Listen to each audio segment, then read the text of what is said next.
Prirodna prihrana i zaštita biljaka je posebno aktuelna nakon sadnje biljaka u vrtu.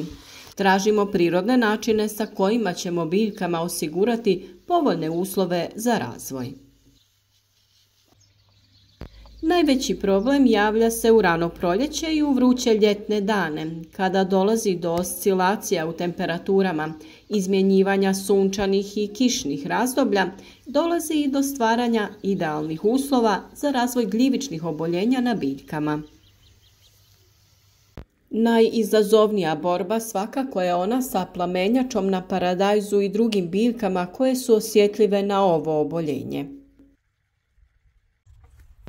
U ishrani povrća često slušamo koliko su važni dušik, fosfor i kalij, a zaboravlja se značaj mikroelemenata, posebno joda. Osim toga, on ima važnu ulogu kada je u pitanju kontrola i zaštita od štetnika i bolesti, poboljšanje imuniteta biljaka. Upotrebljava se i za dezinfekciju tla. Nedostatak joda se očituje kroz loše zametanje plodova, truljenje cvjetova, biljke kasnije stupaju u fazu cvjetanja i plodonošenja. Smanjuje se veličina plodova, opada imunitet biljaka općenito i one postaju meta napada nematoda, ličinki i raznih gljivica. U samim plodovima smanjuje se sadržaj škroba i mijenja se njihova kvaliteta i okus. Jod se najčešće koristi kao gnojivo, ali i za prevenciju bolesti kao što su plamenjača, pepelnica i truleži. Djeluje i na prve znakove infekcije. Upotrebljava se zalijevanjem ili kao folijarno gnojivo, to jest prskanjem preko lista. Jod kao gnojivo je poprilično učinkovit za mnoge vrtlarske i cvjetne usjeve. Posebno osjetljivi na nedostatak joda su krompir, paradajz, tikvice, patliđan, repa, krastavac, luk, kupus, kukuruz, zelje, vrtne jagode, maline, suncokret i neke ukrasne cvjetnice. Jod se koristi u mikrodozama i mora se poštovati receptura, jer veće koncentracije mogu spaliti biljke. Kada ga upotrebljavamo za folijarnu prihranu ili tretiranje biljke, one moraju biti velike i jake, inače možemo izazvati štetne posljedice. Na presadnice se primjenjuje tek kada se ukorijene, jer su neke vrste izuzetno osjetljive, posebno patliđan. Ovo sredstvo također se ne koristi često. Prvo što možemo pripremiti od joda jeste otopina za zaštitu i gnojivo. Nakon sadnje rasada paradajza, patliđana, paprike, dobro je svaku biljku zaliti sa 1 litrom otopine koja se priprema tako što se u 10 litara vode ukapaju 3 kapi joda. Na taj način spriječiti ćemo razvoj različitih gljivica u tlu. Spore gljivica koje uzrokuju plamenjaču zadržavaju se upravo u tlu i kada se stvore pogodni uslovi, one prelaze na biljku i napadaju je. Pojavu ovog oboljenja zato prvo i primjećujemo na najnižim listovima na biljkama. No najznačajnija bolest zaštićenih prostora svakako je polijeganje rasada, ali se nerijetko pojavljuje i na otvorenom kada se stvore uslovi za njihov razvoj. Uzročnici polijeganja rasada su patogene gljivice iz roda Fitium, koji obuhvaća više od 100 različitih vrsta gljivica, pa napadaju gotovo svaku kulturnu biljku uzgajanu u zaštićenom prostoru. Biljke su obično napadnute u zoni korijenovog vrata ili prizemnim biljnim organima. Napadnute biljke poliježu, a rast im se zaustavlja.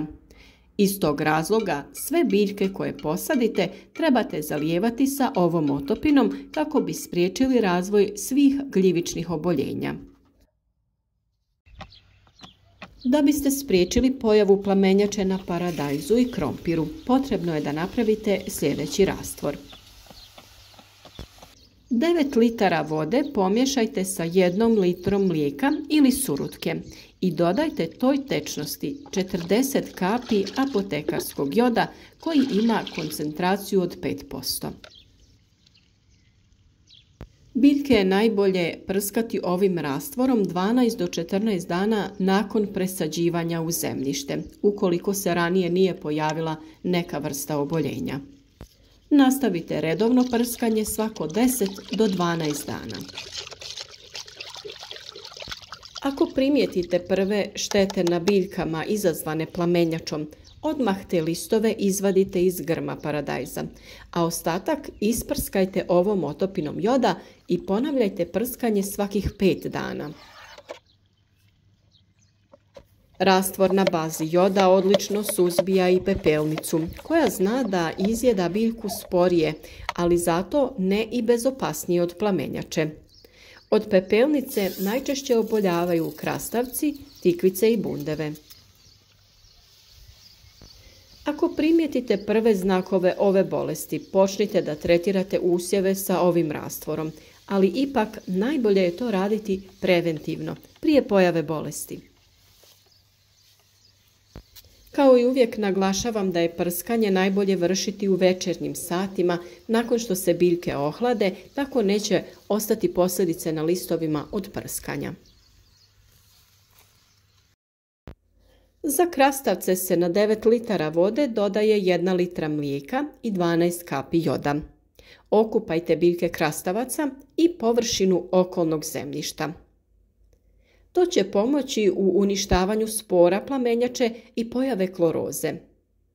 Sprečava se i pojava praškaste plijesni, a postupak prskanja ponavlja se jednom u 7 dana dok simptomi bolesti ne nestanu. Napravite rastvor od 10 litara vode i 10 kapi joda, pa sa njim tretirajte korijen krastavca i spriječite truljenje koje je neizbježno tokom vrućeg i kišnog razdoblja. Svaki grm krastavca zalijte sa 1 litrom ovog rastvora. Sa istim rastvorom možete tretirati i tikvice, s tim što možete na 10 litara vode dodati 25 kapi joda. Kupus također voli jod. U zaštiti kupusa primjenjuje se nešto veća doza joda. Na 10 litara vode dodaje se 40 kapi, a oko svake biljke izlijevamo 1 litru otopine. Vidjet ćete kako glavice kupusa rastu kao iz vode. Također se može koristiti i kao folijarno gnojivo na kupusu, ali tada koristimo blažu otopinu od 5 kapi u 10 litara vode. Jod je potreban ne samo ljudskom organizmu, već i biljkama i životinjama. Ukoliko ga nema dovoljno, biljka će sazrijeti sporije, a može doći i do truljenja. Osim kao gnojivo u povrtnjaku, voćnjaku i vinogradu, koristi se i kao insekticid, sprečava nastanak gljivica, bakterija i virusa. Osim toga, navodnjavanje jodom sprečava kontaminaciju biljaka, a istodobno se povećava imunitet usjeva. On kod biljke regulira protok vode i izmjene dušika u tkivima, normalizira apsorpciju kisika i uspostavlja proces fotosinteze.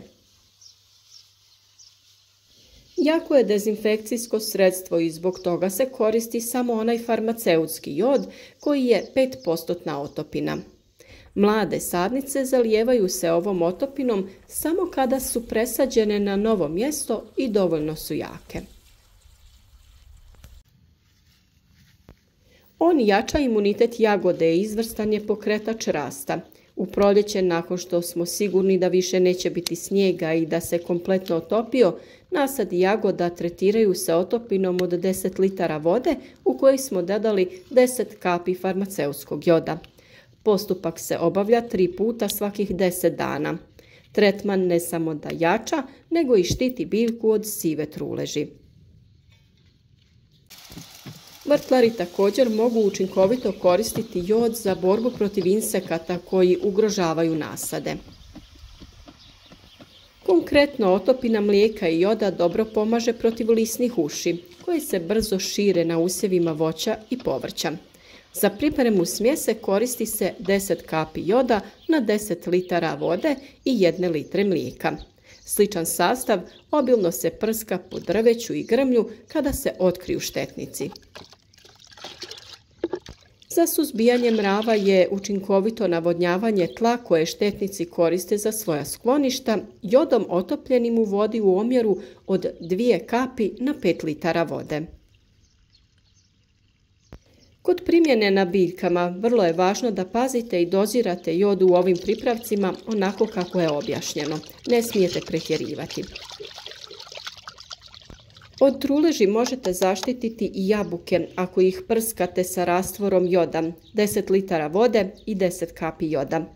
Prska se list i plod. Zaštitite i grožđe od truljenja tako što ćete napraviti rastvor od 10 litara vode i 8 kapi joda, te s njim obilno isprskajte listove i plod. 10 dana prije branja nemojte da koristite ovaj rastvor. Premašite li navedene doze, tretman ponovite više puta nego što ste trebali ili ga koristite uz dodatna gnojiva bogata jodom, doći će do kontraučinka.